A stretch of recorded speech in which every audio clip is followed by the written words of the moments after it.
वर्ष 1911 मथुरा से लगभग 9 मील उत्तर माट नामक एक स्थान पर उत्खनन आरंभ होता है और भूमि से जो निकलता है वह किसी को अपेक्षित नहीं था। अनेक मूर्तियां और कुछ मूर्तियों पर अभिलेख भी। इन्हीं अभिलेखों से पुरातत्ववेत्ताओं को पता चला कि यह स्थान एक देवकुल था। देवकुल अर्थात देवताओं का ग्रह। अब देवकुल में देव प्रतिमाएं मिलनी स्वाभाविक थीं और वे मिली भी, किंतु उनके साथ कुछ और भी मिला। ऐसी मूर्तियां जो किसी देवता की नहीं थीं, और आश्चर्य यह है कि संख्या में यही अधिक थीं। ये मूर्तियां राजाओं की थीं, विशेष रूप से एक वंश के 3 राजाओं की। एक ऐसा वंश जिसका मूल मध्य एशिया में था। हम इन्हें कुषाण नाम से जानते हैं। आज की इस कथा में हम इन्हीं कुषाणों की बात करेंगे और यह समझने का प्रयास करेंगे कि उन्होंने एक ऐसे साम्राज्य कैसे खड़ा किया जो हिंदू कुश के उत्तर से लेकर गंगा घाटी तक फैला हुआ था। किंतु इस साम्राज्य की कथा विजय से आरंभ नहीं होती।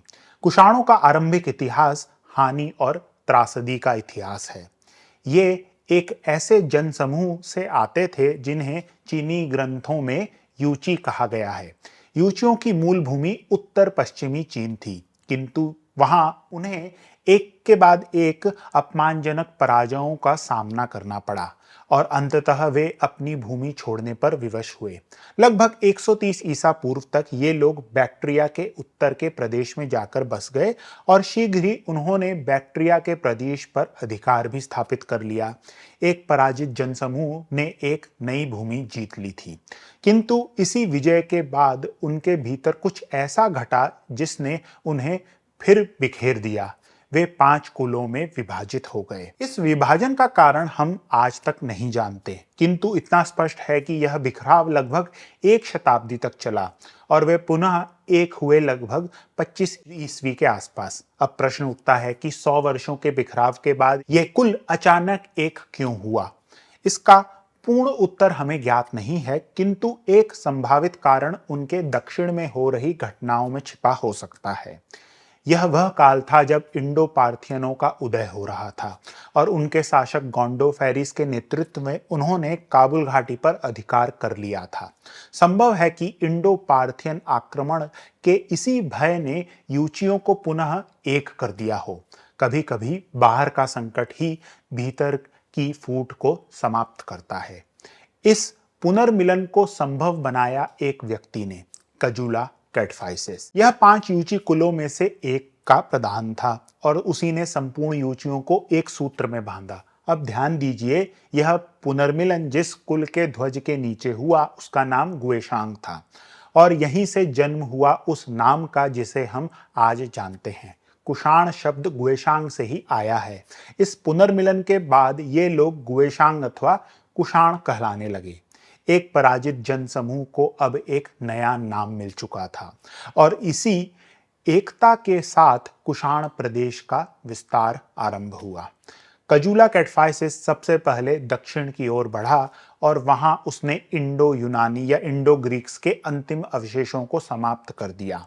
ऐसा भी प्रतीत होता है कि उसने काबुल घाटी पर अधिकार करने का प्रयास किया, किंतु समय अनुकूल नहीं था। इसी काल में इंडो पार्थियंस अपने शासक गोंडोफेरिस के नेतृत्व में अपने चरम पर थे। उन्होंने कुषाणों को सहज ही पीछे धकेल दिया।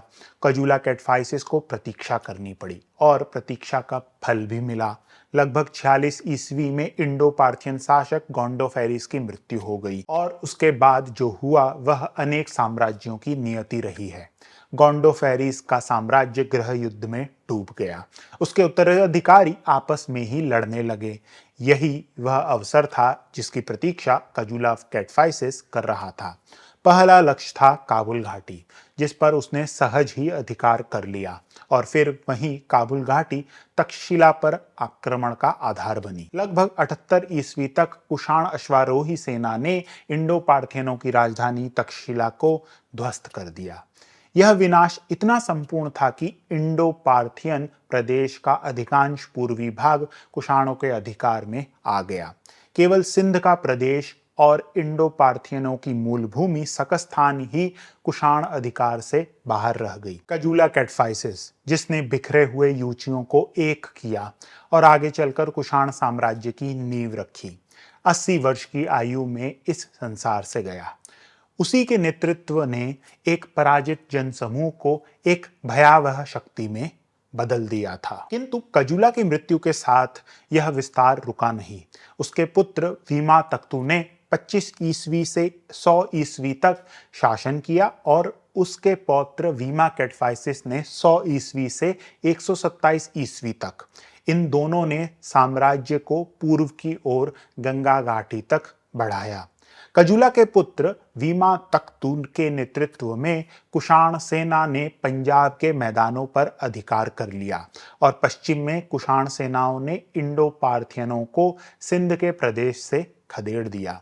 किंतु ऊपरी गंगा घाटी की विजय और विशेष रूप से मथुरा नगर की विजय वीमा तख्तू के पुत्र वीमा कैटफाइसिस के शासनकाल में हुई। अब यहाँ एक प्रश्न स्वाभाविक है, मध्य एशिया से आए इस वंश के लिए मथुरा इतना महत्वपूर्ण क्यों था? मथुरा पर नियंत्रण कुषाणों के लिए रणनीतिक दृष्टि से अत्यंत महत्वपूर्ण था।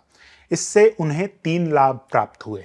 पहला, मालवा प्रदेश अथवा गंगा घाटी से आने वाले किसी भी संकट का सामना अब वह सहजता से कर सकते थे। दूसरा, मथुरा उन भावी अभियानों का आधार बन गया जिनके द्वारा कुषाण सेनाएं आगे चलकर गंगा घाटी में और भीतर तक जाने वाली थीं। और तीसरा, इस काल में मथुरा एक अत्यंत महत्वपूर्ण व्यापार मार्ग का केंद्र था। वह मार्ग जो भारतीय उपमहाद्वीप के भीतरी भाग को मध्य एशिया और उससे भी आगे तक जोड़ता था। अर्थात मथुरा केवल एक नगर नहीं था, वह एक द्वार था। और अब इस कथा का सबसे रोचक भाग, जब हम कुषाण इतिहास के स्रोतों को देखते हैं तो एक बात जानकर आपको आश्चर्य होगा।